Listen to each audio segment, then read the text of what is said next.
All right, let's talk about proper clamping technique. I don't have a huge work table in my shop. I just have my outfeed table and table saw to work on.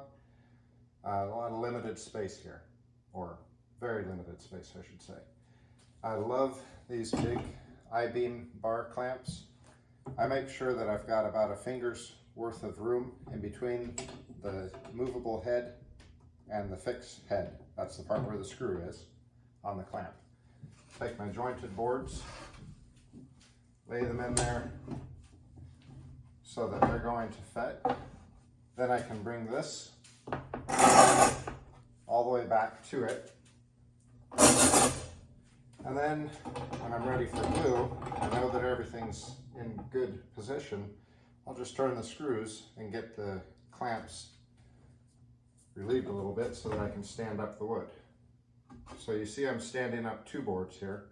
I'm going to put glue on this edge and this edge. As I turn them down, this edge will then glue to that.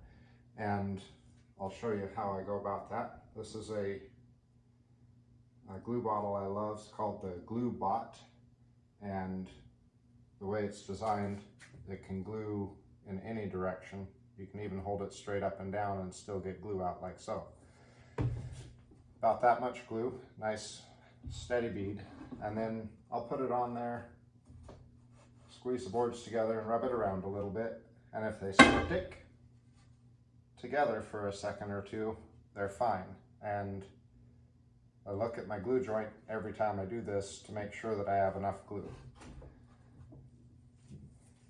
You want to make sure you have, just by hand pressure squeezing, you have enough to spread and cover the whole joint. That's all you really need. You're going to get squeeze out with that, and that's what you want. Squeeze out is good. So I'll pull this back to the movable head, rub it around on there, and look, I've got a nice amount of glue on there. Then I can move my screws in. I don't tighten it all the way on the first go.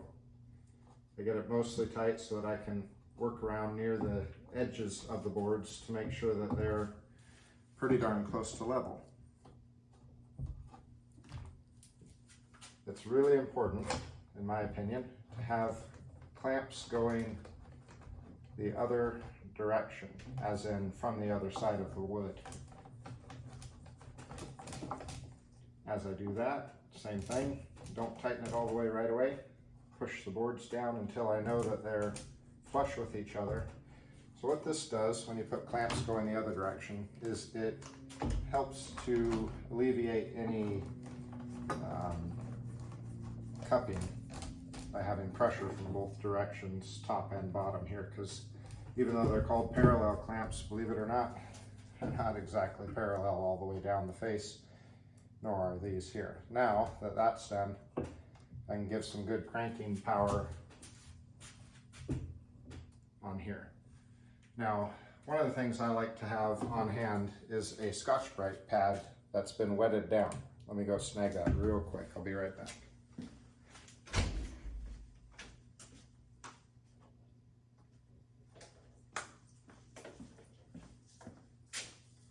So this Scotch-Brite pad, like so, will absorb the glue without spreading it. And then I don't have to worry so much about how much squeeze out I have to scrape off when it comes time for sanding through my drum sander. So I'll do it like so, and then turn the piece over when I stand it up and scrape off the other part.